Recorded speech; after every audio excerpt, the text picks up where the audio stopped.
కీర్తనలు 52. సూర్యుడా, నేను చేసిన కీడును బట్టి నీవెందుకు అతిశయపడుచున్నావు? దేవుని కృప నిత్యముండును. మోసము చేయువాడా, వాడిగల మంగళ కత్తివలె నీ నాలుక నాశనము చేయనుద్దేశించుచున్నది.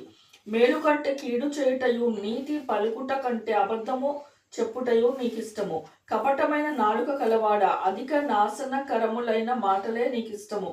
కావున దేవుడు సదాకాలము నిన్ను అనగగొట్టును. నిన్ను పట్టుకొని ఆయన నీ గుడారంలో నుండి నిన్ను పెళ్లిగించును. సజీవుల దేశంలో నుండి నిన్ను నిర్మూలము చేయుము. నీతిమంతులు చూచి భయభక్తులు కలిగి, ఇదిగో దేవుని తనకు దుర్గముగా ఉంచుకొనక, తన ధన సమృద్ధి యందు నమ్మిక ఉంచి తన చేటును బలపరచుకొనినవాడు వీడే అని చెప్పుకొనుచు వానిని చూచి నవ్వుదురు.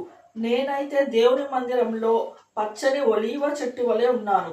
నిత్యము దేవుని కృపయందు నమ్మిక ఉంచి ఉన్నాను. నీవు దాన్ని నెరవేర్చితివి కనుక నేను నిత్యము నిన్ను స్తుతించెదను. నీ నామము నీ భక్తుల దృష్టికి ఉత్తమమైనది. నేను దాన్ని స్మరించి కనిపెట్టుచున్నాను.